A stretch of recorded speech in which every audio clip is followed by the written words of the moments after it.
Salutations and greetings to the people. More or less, it's your boy Lucky Lou, Justice Revo TV, JusticeRevolution.org. Back at y'all with another video. Pardon self for the delay if I took too long to get back with y'all. Immediately I want to jump into something that I was listening to on the radio the other day. Charlemagne the God. Shout out to him, peace of Charlemagne the God. A couple weeks, not too long ago, I was listening to the radio, Breakfast Club, and Brother Charlemagne the God, he was having a conversation with somebody on the radio, and they was talking about decriminalizing or legalizing drugs and stuff. And they was, both state, like they was stating their opposition, in regards to decriminalizing or legalization of hard drugs. You know what I'm saying? And I just want to just put them on to little things that I know, because they were saying, I heard them say something to the effect of, oh, it'll make people think that it's okay to use drugs, and it make more people use drugs, when that, in my opinion, that's actually, according to statistics and stuff like that, that's actually false. You know what I'm saying? You have certain countries like in Portugal, mostly in Europe, Portugal, Switzerland, Netherlands, if I'm saying it correctly, pronouncing it correctly, Czechia. You know what I'm saying? These countries have all legalized hard drugs, and their drug use has went down and crime has went down dramatically. Check the stats. You know what I'm saying? Like, it's something about the United States that when something is taboo, when they tell you how to do something, it made people want to do it more. And that's what they say in those countries. When they legalized it, it made the you know what I'm saying? Like, the motivation for people to even do these hard, people just didn't, like, I guess some people just was like, it's something about when things is taboo, it just made people just want to try it. It's like when your mom tell you don't do something, then you do it. That's how it is for some people. I don't know. You know what I'm saying? But I'll tell you one thing, in those countries, crime went down. And in the United States, a lot of people was not cognizant of this. In the United States, I think it's in Washington State, for a while, for a couple years, a year or two, they had decriminalized hard drugs.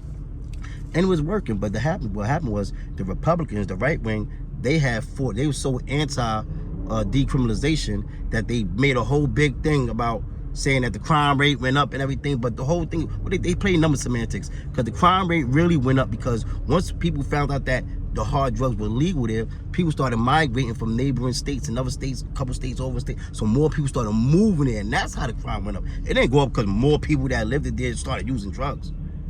You understand? But that's the the number semantics that they play, and that's what they play inside these politics sometimes.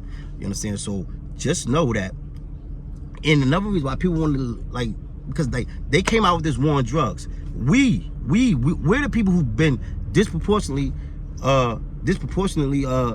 affected from this war on drugs.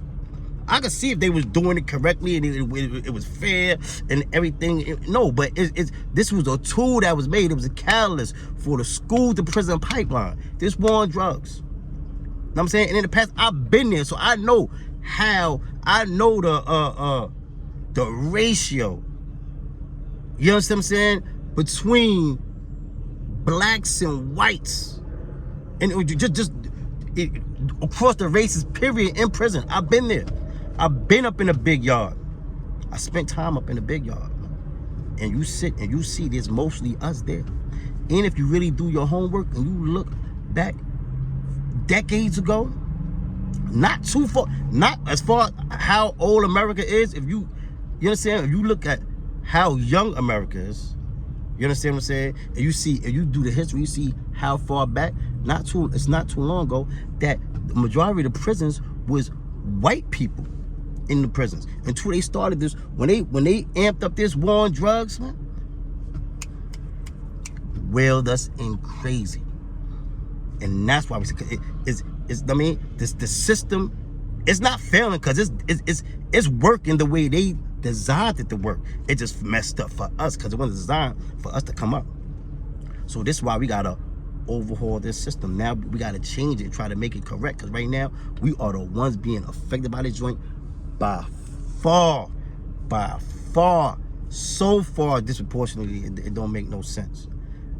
I'm saying, so that's why we like, yo, we gotta do something. We gotta change some of these rules, change from the inside. We gotta change some of these rules. You know what I'm saying? Because all this war on drugs was really was a tool that was used to lock us up. Like I said again, a catalyst for the school to prison pipeline. You know what I'm saying? So that's what it was. So please, brother, I understand where you was coming from, but just know that, you know what I'm saying, legalization and decriminalization is a good idea in my opinion. You're entitled to your opinion, but I think that's a good idea because you got so many people locked up for drugs, and I seen dudes do way worse stuff. I've been locked up with, I seen dudes touch on kids, pedophiles. They don't get in, they do probation or a little bit, but drugs and stuff, they want to send you to the moon. You know why? Because it's not, they don't care about no drugs and stuff.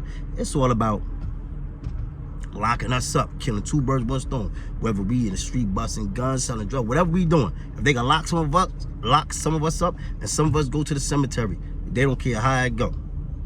I mean, so brothers and sisters, just be on point out there, study, read, and check things out. And like I said, man, I'm all down for the legalization and decriminalization.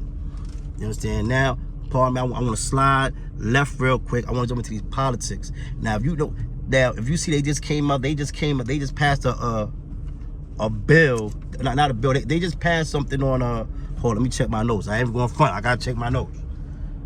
Oh, the House just voted for the January 6th commission for the situation that happened January 6th, the riot, the insurrection at the Capitol. Remember, I made a video on that a few months ago. Know what I mean? In reference to the riot, insurrection at the Capitol, at the United States Capitol. Now, they just voted. Now, they voted 252 to 175. The House voted for the January 6th commission. You understand what I'm saying? Now, that's a good thing. I'm saying that they showed they did. We got some problems going on, but to check, I want y'all to check this out though. It's 435 people in the House, right? It's 435 seats in the House, right? So out of 400 seats, it's 211 Republicans, 219 Democrats, 5 vacancies. You understand? Now, if the vote came out 252 to 175, that means about 40 something Republicans voted alongside with the Democrats. They sided with them. But that means like 90%, 80% of the Republicans voted against this. I mean, they was on the side of the insurrectors. This is deep, people. You really got to check this out and see, like, look up and see who voted with this and what side people stood on. For the future in elections, you can know where you stand on, because this is ill. This is very, very huge. I'm talking. That means that 90% of Republicans either thought that nothing was wrong with what happened, or they're trying to justify what happened, or they know what happened, which I believe they know what happened, and they just don't give a fuck. Pardon my language, but that's what it is. They just don't give a fuck. You know what I'm saying? This was an insurrection. Did you say, yo, imagine if that was Black Lives Matter. Imagine if that was people, yo, these people stomped the United States Capitol. Busting people inside the heads with pipes, bats. They was armed. Actually, this is something that we should have been done. Yo, if people don't know what I mean? Rest in peace to brother Malcolm X, right? Malcolm X said this one time in one of his speeches and in one of his books, right? He said this, he's not in one of his books that was, I got a book called Malcolm X Speaks, and it's, you know, a book of his speeches. But so I listened to the speeches and I read the book. But anyway, he said the March on Washington, if I believe in 1963, he said that was supposed to be a turn up. That wasn't supposed to be a march. That they supposed to go down there and turn up. If you listen to Malcolm X speak, if you listen to his speech about the March on Washington, he'll tell you, he'll break it down. He said that joint was supposed to be a turn up. They wasn't supposed to be going there marching and talking and kumbaya and none of that. They supposed to go down there and turn. They supposed to do what these people did, but they didn't do it. They didn't do that. I mean, what they did, and we overcame that. We where we at now. At the same time, if we would have done something like this, they'd drop bombs on us. Is you crazy? You see what they did to the move people, Osage Avenue in West Philadelphia. They dropped a bomb on that whole block, killed kids and everything. Rest in peace to those people. Rest in peace to the people who died in that. They dropped bombs on them. They don't play like that with us. Them people stomped the Capitol, and the reason why.